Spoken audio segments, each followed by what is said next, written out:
Yo, what is going on, guys? Welcome to the video. I hope your day's going great. Mine's been awesome so far. Today, we're going to be breaking down some of the Overwatch League matches from yesterday and the day before, because we have some seriously big upsets and crazy storylines to cover. The first one's going to be the Atlanta Reign absolutely destroying the Paris Eternal. This came out of left field. We knew both of these teams were pretty decent, but it did seem like Paris Eternal were one of the best teams in the Overwatch League because their GOATS play was amazing.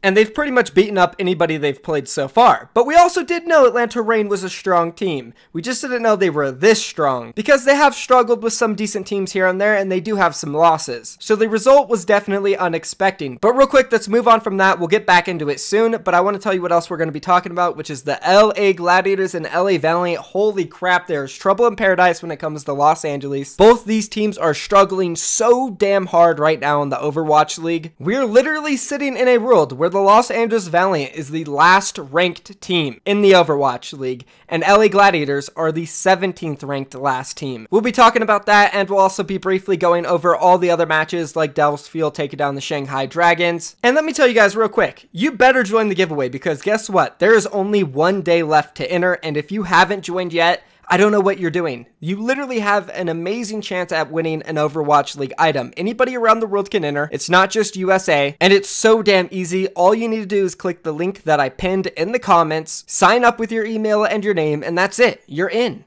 Just join the giveaway, guys. Trust me, you really have a good chance at winning something. Go ahead and join, and now let's jump into the video. And we're starting off with the utter dominance coming out from the Atlanta Reign against the Paris Eternal, which was just absolutely unreal. We started off on Ilios, and Atlanta Reign was just relentless. Aggression, the damage from Dafrans is incredible, and clearly Paris Eternal could not handle it. For some reason, it just seemed like everything was crumbling all of a sudden, and their GOATs were no longer the best in the Overwatch League. And Atlanta Reign took it easily. 2-0 on Ilios. Moving on to the second map, Hollywood, we saw one of the most innovative and incredible plays in Overwatch League of all time coming out from Atlanta Reign's Dafrans. I mean, I just gotta play it for you guys. Check out this grab. Oh my god. Hollywood, where you do get stopped sometimes, and Atlanta with the opportunity to just break right through it and skip this whole first fight phase in point B.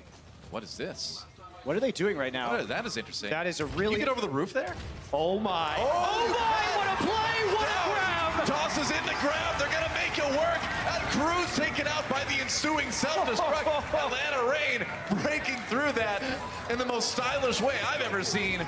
That was absolutely unreal, and I'm not too sure who came up with that strategy on Atlanta Reign, but clearly they are sitting in custom games. They're trying to figure out how to get edges over these other Overwatch League teams, and they are getting them because they are taking their time. They're putting that extra minute in. Remember last season at the very beginning, Poco was regarded as one of the best divas, mainly because his diva bombs always got like 2 to 3 kills, and that was because he went into custom games and he practiced the spots. He made sure he knew the perfect spot for every single corner of every single map, just in case he needed to throw one there to pick up a couple kills, and it made him look absolutely insane. And the Atlanta Reign are doing the extra things that Philadelphia Fusion was doing last season, and that is why they are a top team right now. And obviously because of all their talent, Daco, Pokpo, incredible main tank and off tank duo. Their synergy's unreal. Dogman, a huge surprise in the Overwatch League. Kodak, when he comes in, he also plays great. Masa fragging out on the Lucio, great synergy with the main tank despite the language barriers. And then of course Dafrans,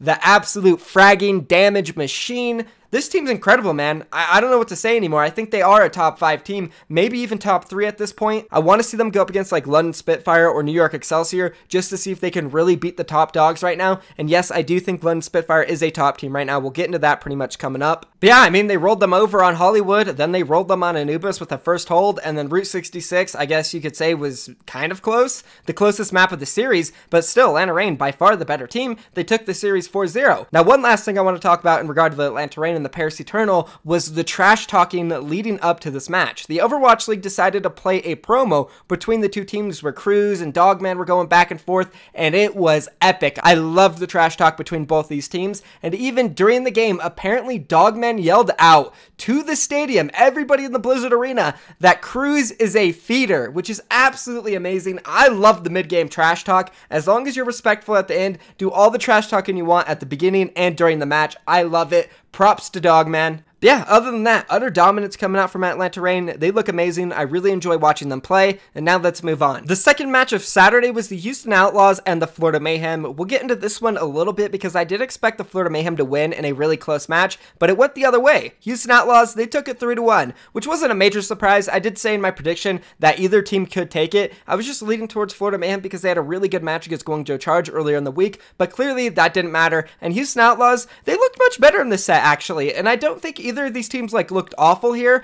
I do disagree with the Florida Mayhem still running so many different strategies. I think they need to just stick with kind of with like a main GOATs comp and like the same roster rather than switching so many different people out. It's getting a little wild for them, and I think that is hurting them at the end of the day. But for the Houston Outlaws, they looked much better in this set. It's always fun seeing Linkser come in to play Ilios. It really is unfortunate due to the meta that we don't see him play more just because, you know, there's no DPS, no heart hit scan for him to play, but when Widowmaker comes back, we'll definitely see Linkser in there. But they did pick up Ilios. Then we moved on to Kings Row, and this was actually a really fun map to watch because Florida Mayhem, they were running Tavik on May, and they looked pretty strong on it. But also, Houston Outlaws, they were running the Sombra with Dante, and they had Spree in there on the Zarya. So this is a really interesting comp where they don't really need that Diva player, and they can have Spree in there popping off on Zarya, and it worked for them. They won this map 5-3. It was really close. It was one of the more entertaining ones just because we saw that May, we saw the Sombra. It was a cool battle back and forth, but Houston, they picked it up and they went up 2-0 in this series despite it being really close up until this point. And I was happy to see Spree in there on every single map for Zarya today, and I do think that really did help Houston Outlaws win the set. They picked up Horizon Lunar Colony, taking it 3-0. They did lose Rialto. Overall, it was a fun and exciting set to watch. Like I said earlier, neither of the teams really played like awful, so it was competitive and it was fun. And I said it literally 3 days ago in my video that the Houston Outlaws need to start running Spree on that Zarya 24/7. They did it, they looked great, so I hope they continue to do it and utilize Dante Sombra. They have good strategies right now, and they're looking much better than they did like last week when they were looking like one of the worst teams. I'd say they maybe looked middle tier in that match. I know it's the Florida Mayhem, but I also feel like Florida Mayhem looks middle tier too. Kind of at this point in the Overwatch League, almost any team can beat each other. And yeah, let's move on now to the next match, which was San Francisco Shock and the Washington Justice. We don't really have to spend too much time on this. San Francisco Shock, they did dominate 4-0. Some of the maps were close here and there, and I do feel bad for the Washington Justice. I keep mentioning it. Their schedule is absolutely so hard. It's the hardest in the league, and I said it at the beginning of the season. Washington is a decent team, and if their schedule wasn't so damn hard, then they would actually be like a decent team right now. They would have some wins if they were going up against like Florida Mayhems, Houston Outlaws, Boston Uprisings, Toronto Defiance, you know, the average decent teams. So it's unfortunate for them, but it was a big win there for the San Francisco Shock. They definitely needed one. They've also had a tough schedule, so going ahead and playing up against the Washington Justice was a good confidence booster for them. Again, Zarya is just Sinatra's hero, man.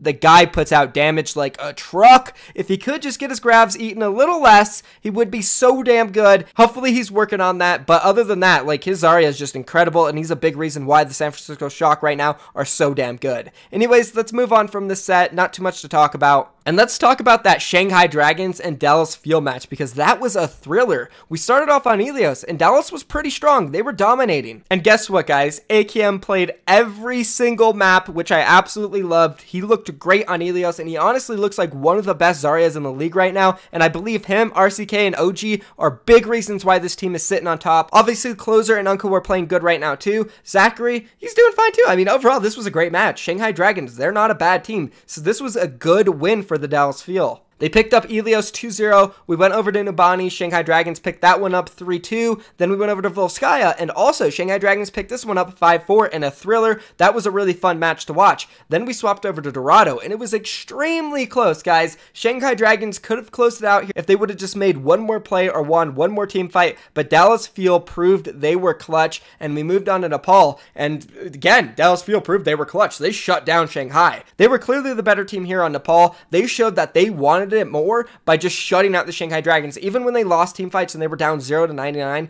they came all the way back and they won. So big props to Dallas Fuel from this match. They looked really good, but the question is, can they do it twice? Will they be able to go out there and clutch up against Shanghai Dragons, because they're playing them again at the beginning of this week? So that'll be an interesting match to keep our eye on, and if they can pick that one up, then they do actually have a good chance at making stage 1 playoffs. That is if they can win out the rest of the stage. And now, guys, let's move on to the next day, and I really do want to focus here on the Los Angeles teams because holy crap, how is this possible? I mentioned it earlier. We literally have an LA Gladiators team that is sitting at rank 17 who went to the quarterfinals last season in the playoffs, barely lost to the London Spitfire, and then we have LA Valiant, even worse, in rank 20, who went to the semifinals against the London Spitfire, eventually did lose, they got rolled, but London Spitfire won the championship, so no shame in that. These guys are literally sitting at the bottom of the barrel, and it's bad. Let's first talk about the LA Gladiators because they went up against the Hangzhou Spark first, and I really thought wholeheartedly that the LA Gladiators were going to win this one fairly easily because Hangzhou Spark have been on a massive losing streak. I mean, they lost to the Houston Outlaws, for God's sakes, guys, and I know I said the Houston Outlaws look a bit better this week,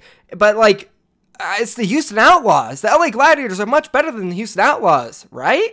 I think?